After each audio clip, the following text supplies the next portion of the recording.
Hello, everyone. We are pleased to have you join us at the Cardinal Health Lab Exchange. Welcome to today's live broadcast, Personalized Medicine, Comprehensive Next Generation Sequencing for Cancer Patients. I'm Bob Woodard of LabRoots, and I'll be your moderator for today's webinar. We are delighted to bring you this educational web seminar presented by LabRoots and sponsored by Cardinal Health. Cardinal Health is a Fortune 22 company that improves the cost effectiveness of healthcare.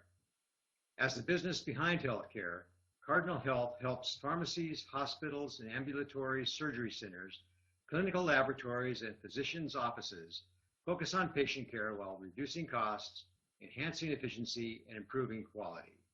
Cardinal Health employs more than 34,000 people worldwide.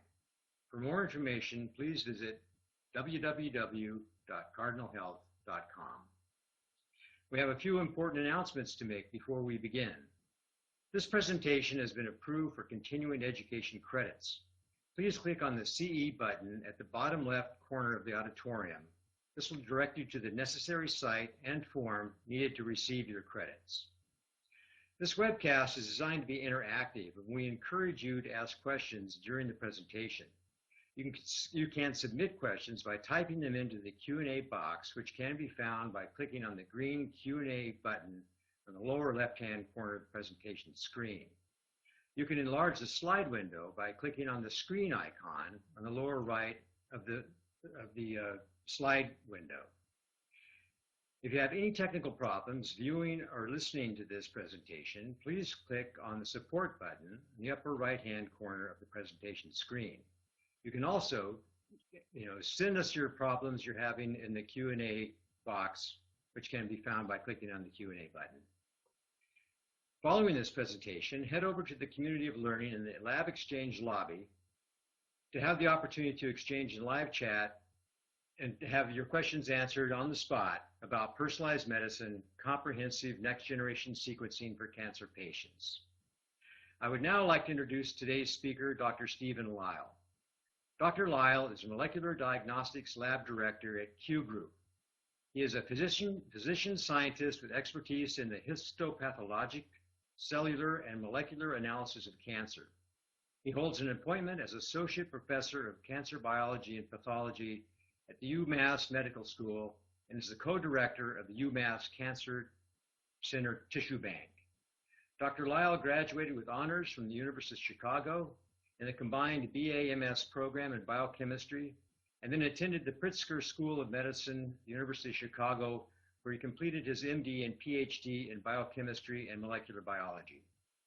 He served as a resident and surgical pathology fellow at the University of Pennsylvania Hospital, where he received the prestigious H.T. Interline Fellowship Award, and then completed his clinical training as a fellow in the Harvard Dermatopathology program in Boston.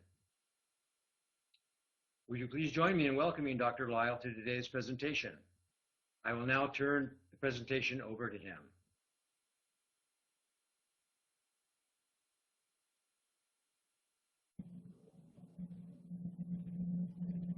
Thank you, Bob. I appreciate that introduction, and I'm ready to get started with the presentation. Thank you, Bob. I appreciate that introduction, and I'm ready to get started with the presentation. Thank you, Bob. I appreciate that introduction, and I'm ready to get started with the presentation. Thank you, Bob. I appreciate that introduction, and I'm ready to get started with the presentation. Thank you, Bob. I appreciate that introduction, and I'm ready to get started with the presentation. Thank you, Bob.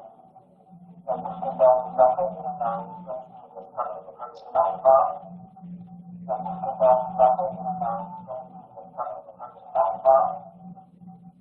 Can everybody hear me okay? Can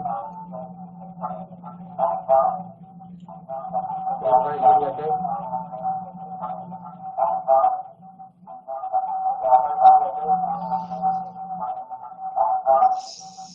Sorry, but it seems to be suddenly there's a sound issue. Sorry, there's a sound issue.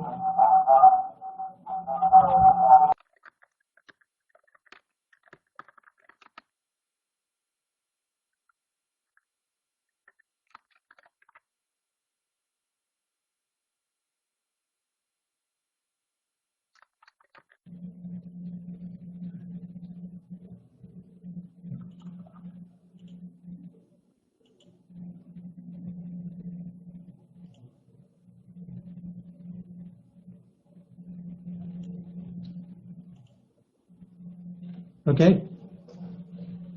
So here are the objectives for this afternoon's talk. So one of the most important points to make today is that patients who receive precision therapies survive longer. And this has been demonstrated in this report in the Journal of the American Medical Association, studying lung cancer patients who received targeted chemotherapy when an oncogenic driver was identified.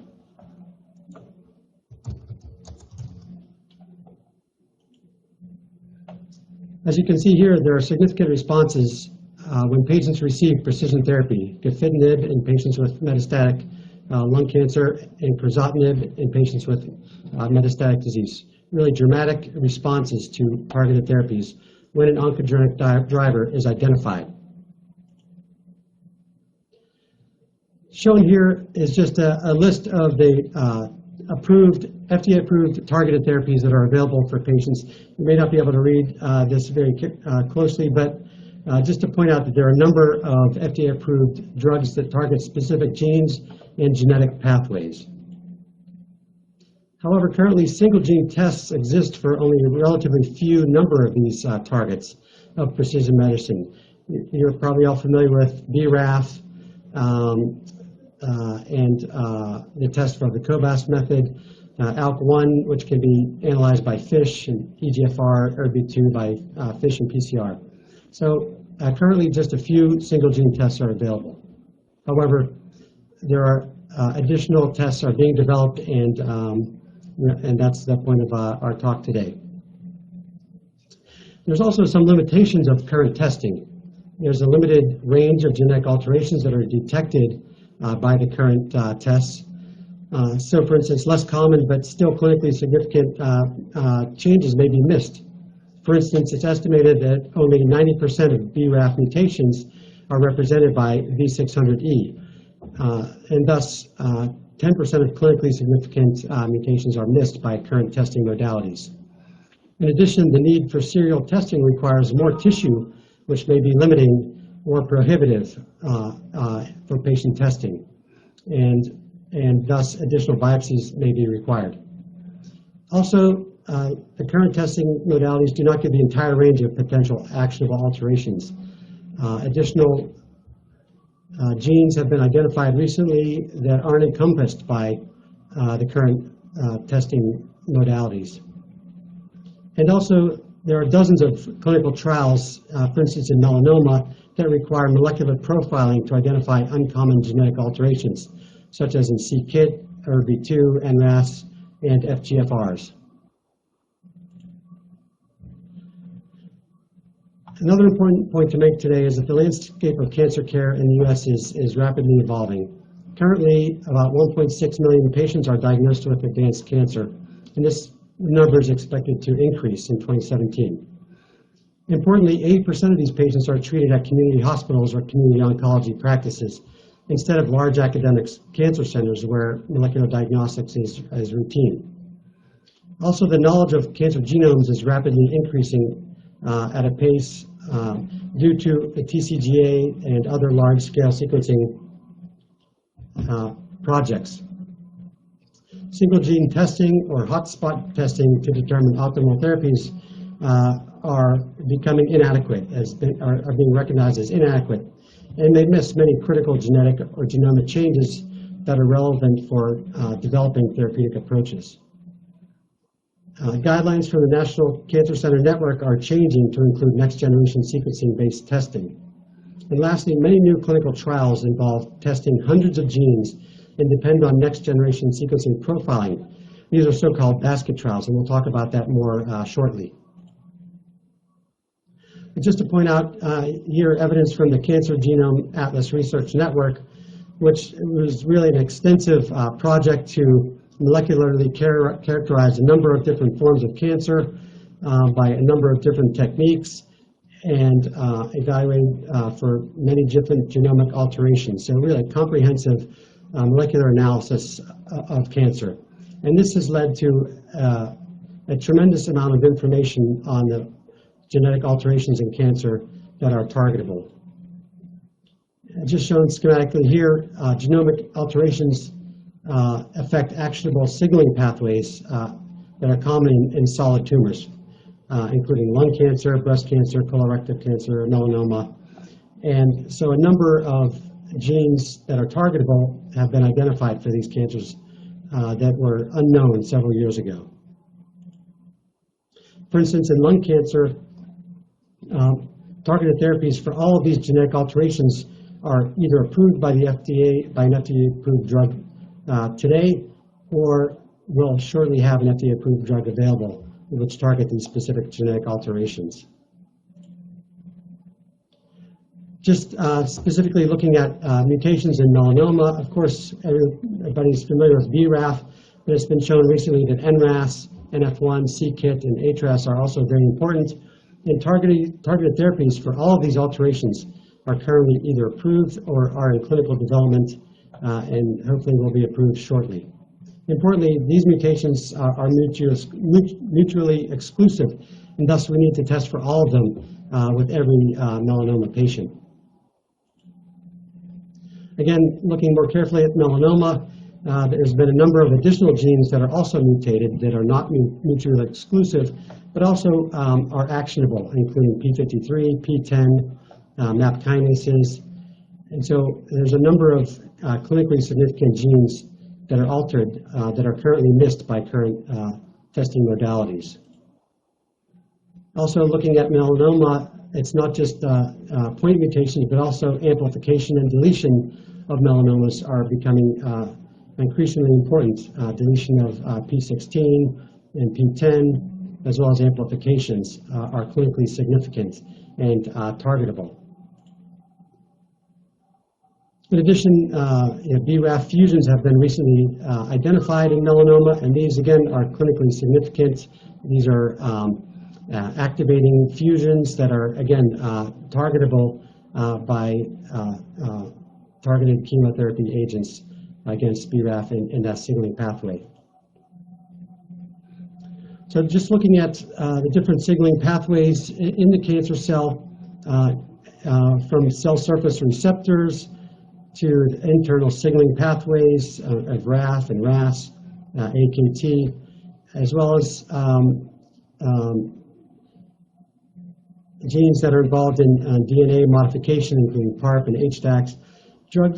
It's important that drugs are being developed for all of these genes shown here. And so there's been a tremendous explosion in the number of genes that are targetable today, and therefore we need to be able to test for activation of all of these genes within the cancer cells.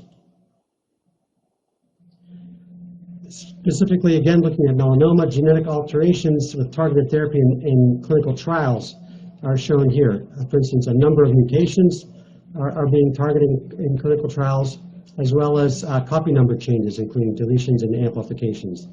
And so it's important to be able to evaluate all of these changes for melanoma patients. Shown here is just a sampling of clinical trials that are studying targeted therapies in melanoma, and these include important genes such as ERBB4, c-KIT, NRAS, as well as PDGFR and other cell surface signaling molecules.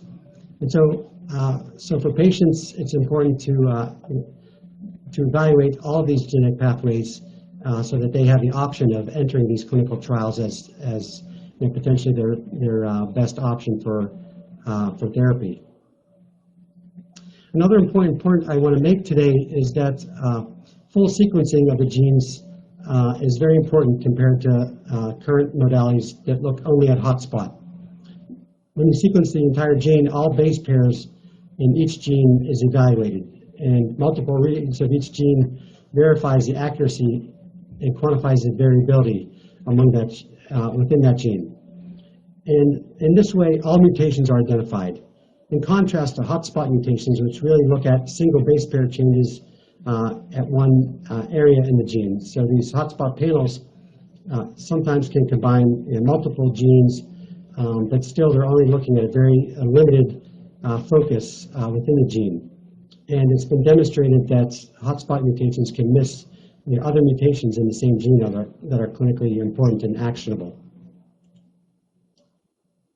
And there's been several studies which demonstrate this that have come out recently.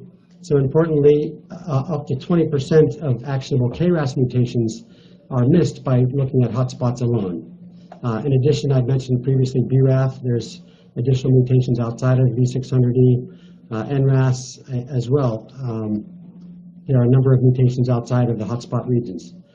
So for instance, in the case of KRAS, this means that up to 20% of colon cancer patients could inappropriately be offered cetuximab or panitumumab based on hotspot testing alone. And so it's important to identify these patients and treat them more appropriately.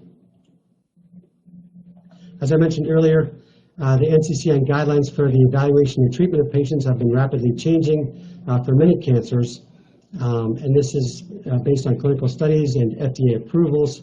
So, for instance, in lung cancer, now the NCCN guidelines recommend that EGFR and ALK be evaluated in the context of a multi-gene next-generation sequencing panel. In addition, a number of new drugs have been approved with very rapid studies, and therefore the time to clinical trial to FDA approval has been shortened, and therefore additional FDA-approved drugs are coming online at a much rapid pace, and we need to be prepared to identify those patients appropriately. Another important point to make today is that multi-gene testing is becoming part of the clinical trials paradigm. In the past, new drugs were given to a wide range of patients, and then biomarker studies were performed.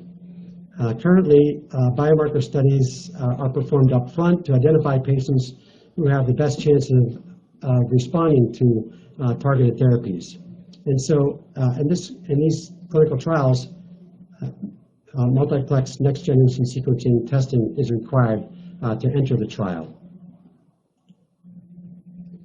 So what is the definition of next-generation sequencing? It's massive parallel sequencing of DNA or cDNA. The test generally can sequence greater than 900 million base pairs of DNA in as little as 4 hours.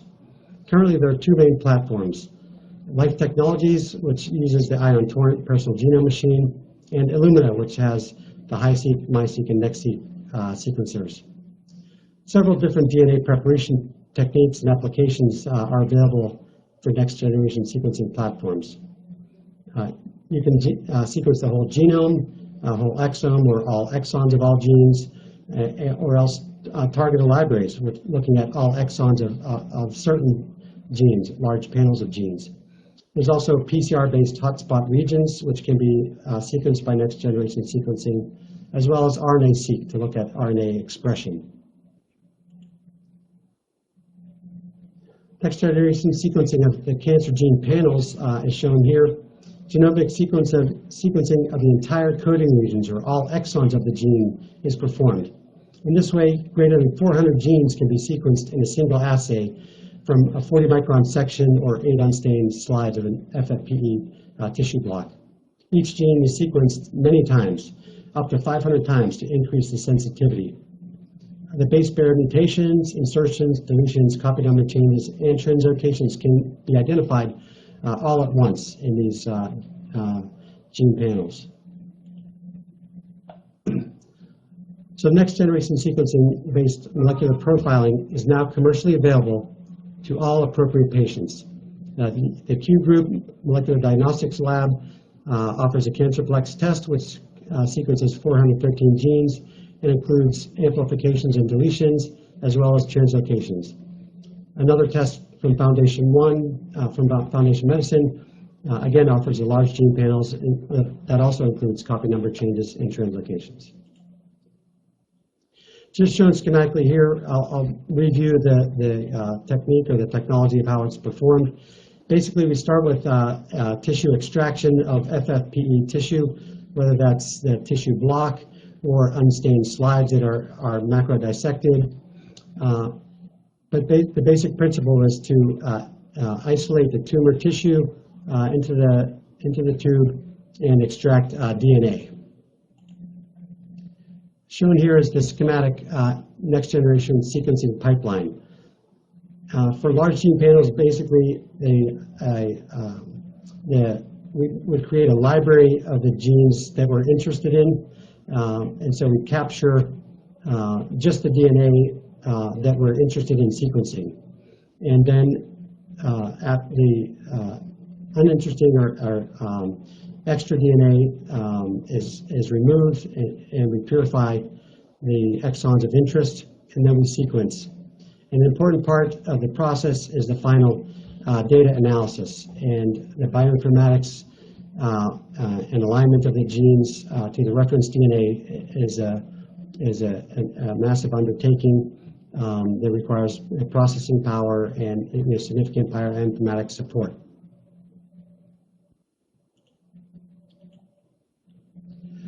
Just shown schematically here is the library preparation process. As I mentioned, we extract DNA.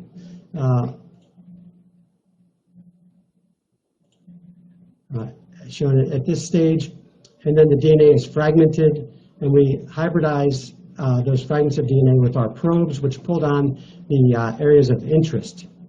And that's shown here on the upper right, where our probes bind to the DNA, and we pulled on those fragments of DNA that we're interested in sequencing.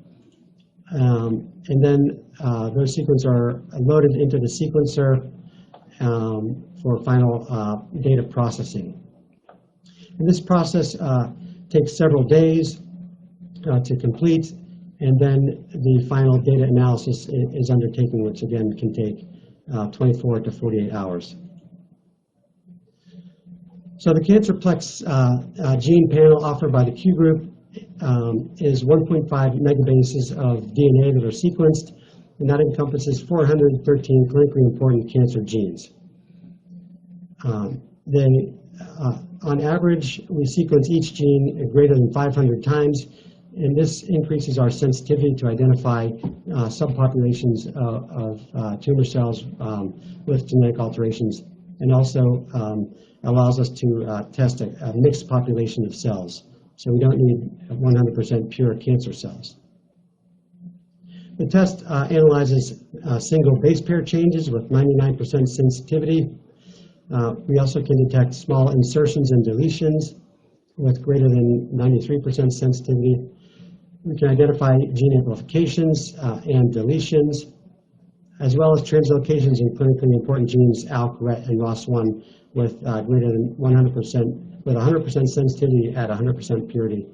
And with tumor purity of 50%, we have a sensitivity of 90%. And importantly, there's no false positives that are identified for translocations. Shown schematically here is confirmation of translocation that we are identified by next generation sequencing.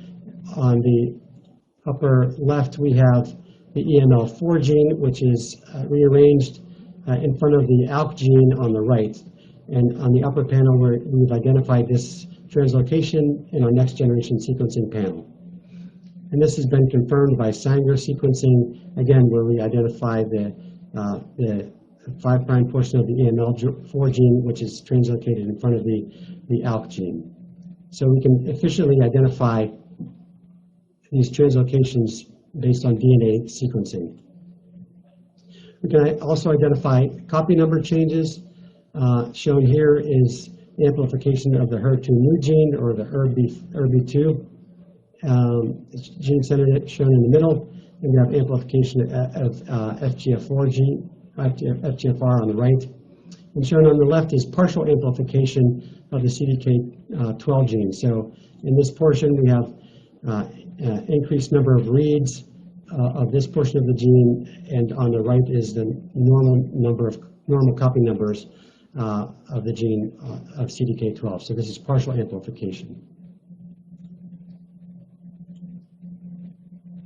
So the clinical utility of next generation profiling has been demonstrated by several publications, initially back in 2013, showing that actionable alterations were identified in 76% of tumors, meaning that oncogenic driver mutations and genetic alterations were identified in 76% of tumors, which is 3 times the number of changes that are identified by current diagnostic tests, which look at single genes at a time. And results from the Q-CancerPlex test have shown greater than 93% actionable results in greater than 20 types of cancer. So the CancerPlex test reports several different categories. The most important ones that are actionable, that are considered actionable, are variants associated with approved FDA-approved targeted therapies, for instance, BRAF V600E mutations in melanoma, and mutations that are associated with therapies in clinical development, which includes amplifications or mutations in the HER2 gene in colon cancer patients. Currently, there are clinical trials studying targeted therapies for those patients. So shown here schematically is the old standard evaluation of a cancer patient. This is a colon cancer patient. The tumor is removed in the upper right, processed into a paraffin block and evaluated by histology under the microscope, and the pathology generates a report of colon cancer. And the physician who receives that pathology report must determine the treatment plan based on that physician's experience with these different drugs and personal preference. And so shown here on the right is all of the FDA-approved drugs for colon cancer. However, guidelines now dictate that genetic testing for colon cancer patient. For instance, the NCCN guidelines now recommend sequencing for KRAS and NRAS genes, as well as BRAF in all new colon cancer diagnosis. And also, the guidelines recommend sequencing or evaluation for Lynch syndrome genes. And importantly, multiple hotspot tests are expensive if you include all of these genes that are included in large gene panels. And also, the hotspot tests have been demonstrated to be inadequate in identifying all the clinically significant mutations in NRAS, KRAS, and BRAF. And so there's an evolving new standard evaluation for the colon cancer patient. After the patient's diagnosis of colon cancer, now we generate the FFPE tissue block, and in addition to evaluating the histology, the tumor sample is evaluated by next generation sequencing panel. And so the pathology report is generated, a diagnosis of colon cancer, and that diagnosis is combined with a comprehensive molecular profiling test. And just to show the power of this the technique now in a case example, we have a 46-year-old man with a newly diagnosed stage 3 colon cancer. The CancerPlex test was requested, and we identified no mutations in KRAS, NRAS, or BRAF. So in this case, the patient is eligible for cetuximab and panitumumab treatment. However, the test also identified a mutation and amplification in the HER2 or ERBB2 gene. And this occurs in approximately 7% of colon cancer patients. And in this particular case, amplification of the HER2 gene was confirmed by FISH analysis. And so ERBB2 inhibitors are being evaluated in clinical trials for GI cancers. You may be familiar with the utilization of HER2 inhibitors for gastric cancer, but these are also being evaluated for colon cancer patients. And so for this particular case, now the physician uses a CancerPlex test along with a pathology report to guide the best therapy. So the best first-line targeted therapy for this patient is Erbitux or Vectibix, panitumumab. And there's also second-line therapy available or clinical trial available for this patient who may receive Herceptin to target that amplification and mutation in HER2. So just to summarize the results of the CancerPlex testing, of the tumor types tested to date, approximately 30% of the tests represent colon cancers, 25% are lung cancers, 6% melanoma, and 30% of advanced breast cancer, and then a variety of other sites. So importantly, approximately 40% of the samples evaluated come from colon, lung, and melanoma, where genetic testing is required for treatment planning. And 60% of the cases are from sites where no FDA-approved targeted therapy exists. And importantly, a vast majority of the cases represent a new diagnosis of treatment-naive patients. And as I mentioned earlier, actionable results have been found in greater than 93% of patients analyzed. And 40% of these results are actionable due to associated with FDA-approved therapy. In 60% of cases, the results are identifying driver mutations that are being studied in clinical trials. And importantly, in 85% of the cases, the constellation of findings could only be achieved through a large gene panel. In only 15% of the cases could the results have been achieved by doing standard recommended single gene testing.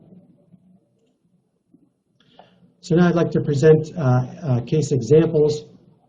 In the first case is a 52-year-old man with stage 4 moderately differentiated squamous cell carcinoma of the buccal mucosa.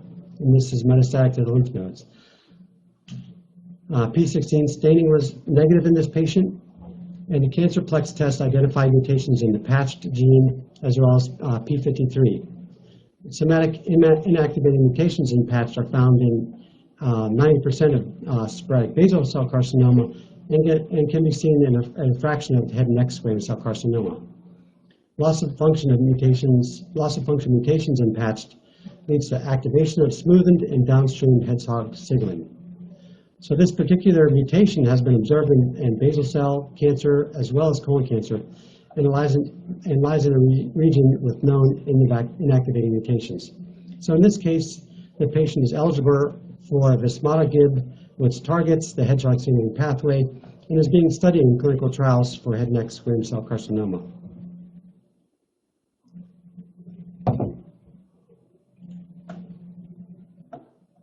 So the next case is a 31-year-old man with cutaneous melanoma and enlarged lymph nodes in the neck. An FNA of the lymph node showed metastatic disease, and a cell block of this FNA was sent for testing. CancerPlex identified an oncogenic mutation in NRAS and an activating mutation in the MEK1 gene. Importantly, mutations in NRAS are associated with between 15 and 20% of melanoma, and this Q61R mutation is the most frequently mutated variant. MEK1 is an important member of the RAS-MAP kinase signaling pathway, which transmits signals from the cell surface to the nucleus.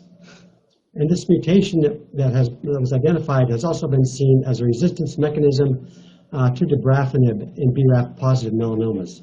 So it's an important mutation that can mediate resistance to the approved therapy. Importantly, inhibitors that directly target NRAS are not available. However, clinical trials are studying therapies for this tumor's molecular profile.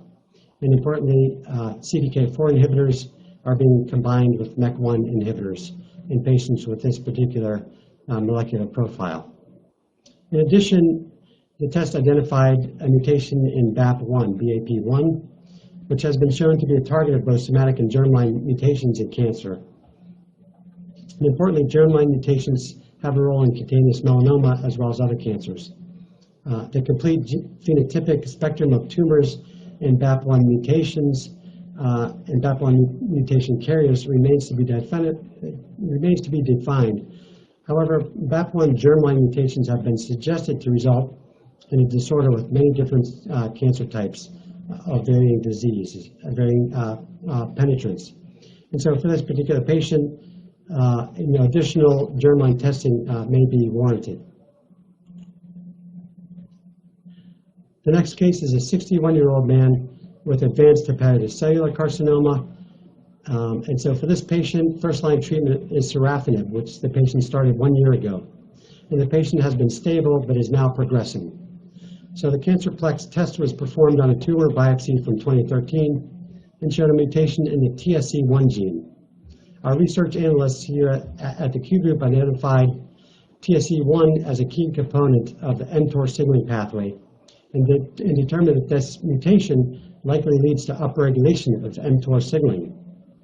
Important mTOR activation has been shown to mediate sorafenib resistance in hepatocellular carcinoma in a recent publication in Molecular Cell Proteomics.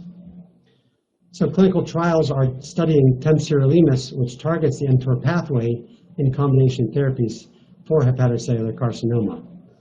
And an oncologist treating this patient is considering adding temsirolimus, which is FDA-approved for advanced renal cell carcinoma. The next case is a 61-year-old woman with lung cancer metastatic to the kidney.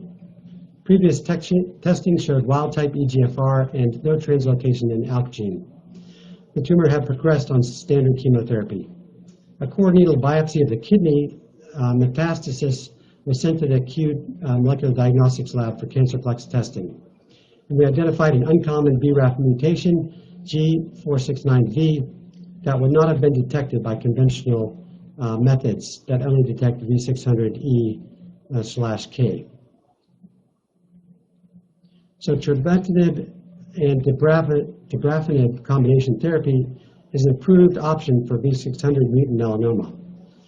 For other BRAF mutations, there are clinical trials studying this combination therapy.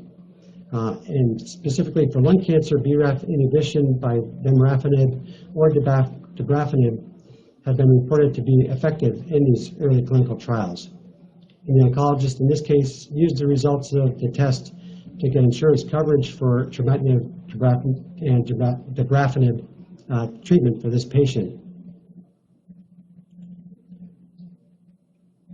The next case is a 59-year-old woman with high-grade sarcoma in the chest cavity, which was surrounding the heart.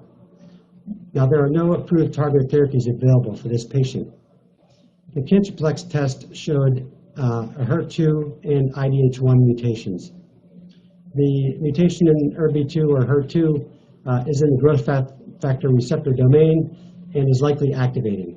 And importantly, clinical trials are studying the use of lapatinib and other agents which target HER2 gene in patients whose tumors harbor mutations in this gene. In addition, IDH1 mutation is in the enzymatic domain of the gene. Other mutations in this domain have been seen in up to 75% of gliomas and likely are activating. So clinical trials are studying targeted therapy in patients whose tumor harbor IDH1 mutations. The next case is a 58-year-old man with non-small cell lung cancer. Current testing showed wild-type EGFR and no ALK translocation. The cancerplex test identified a G12 mutation in NRAS. So NRAS testing is not routinely performed for lung cancer. However, NRAS mutations have been observed in up to 1% of lung cancers in clinical trials. And this specific variant has been seen in a number of times in a variety of cancers and is likely very clinically important and targetable. Clinical trials are studying the use of MEK inhibitors for patients with NRAS mutant tumors. And so this patient would be an ideal candidate for this clinical trial. The next case is a 64-year-old woman with axillary mass showing infiltrating ductal carcinoma. There's ER negative, PR positive, and HER2 was equivalent at 2+. The cancerplex test showed an activating mutation in the PI3 kinase gene. And this is a hotspot mutation that has been seen a number of times in large sequencing projects and strongly conveys an oncogenic potential.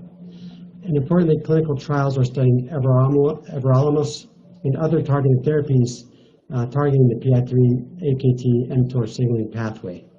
And shown here schematically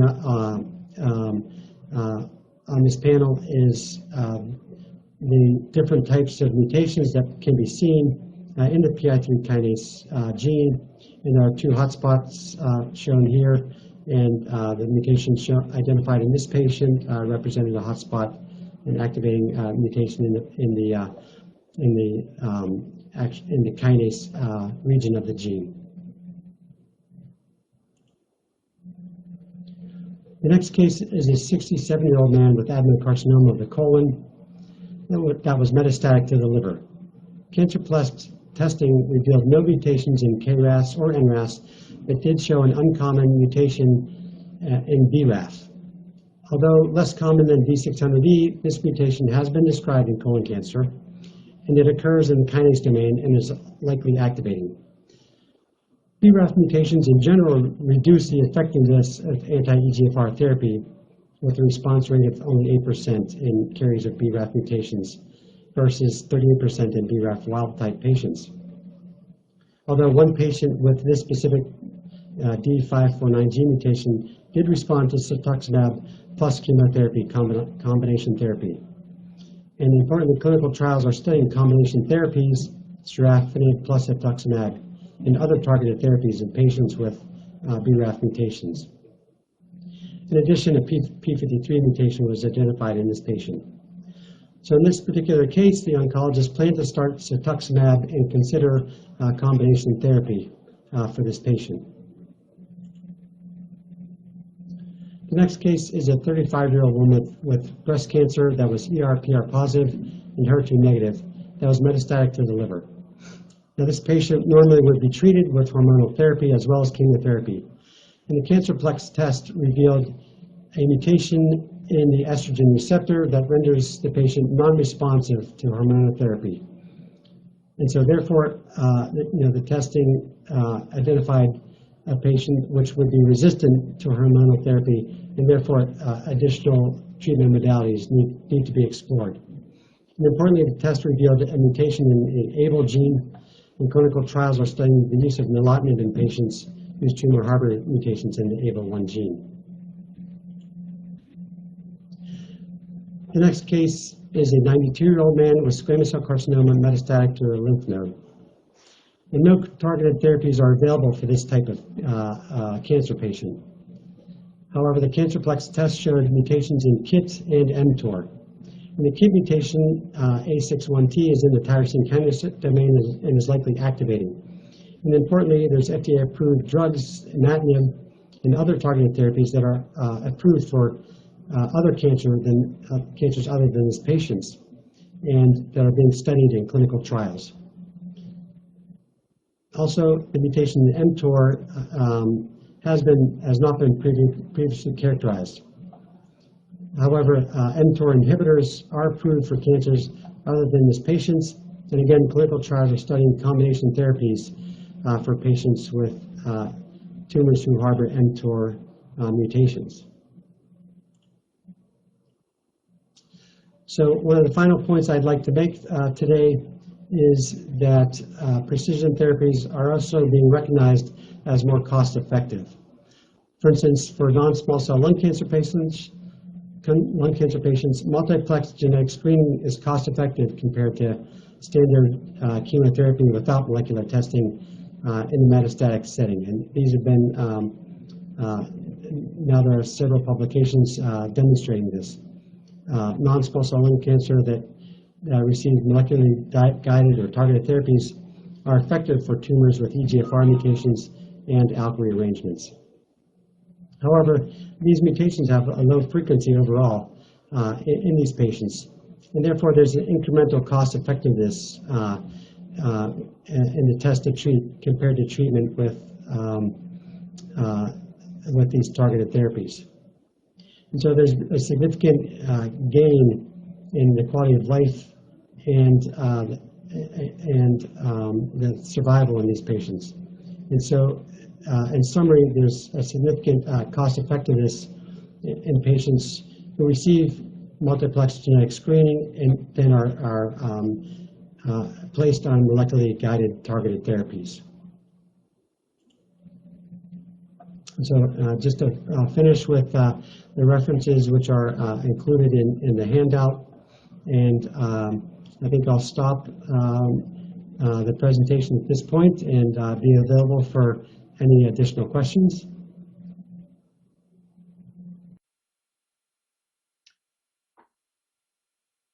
Well, thank you, Dr. Lyle, for that informative presentation. I'm thrilled to be part of the Cardinal Health Lab Exchange. Before we start the question and answer session, I'd like to remind our audience that you can submit your questions by typing them into the Q&A box which can be found by clicking on the Q&A button on the lower left-hand corner of the presentation screen. We'll answer as many questions as we can. Let's wait a second to see if anyone submits any questions. Meanwhile, I'd like to take this opportunity to thank our sponsor, Cardinal Health, for making today's educational webcast possible. Also, I'd like to remind everyone to please head over to the community of learning following today's presentation and have the opportunity to engage in a live chat with Dr. Lyle, as well as your peers, and have questions answered in regard to personalized medicine, comprehensive next-generation sequencing for cancer patients. So if there are no questions at this time, I'd like to thank everyone, and thank you, Dr. Lyle, and remind everyone that today's webcast will be available for on-demand viewing through October of this year. You will receive an email from LabRoots alerting you to when this webcast will be available for replay. We invite you to forward that announcement to your colleagues who may have missed today's live event. Until next time, thanks again, and take care. Bye.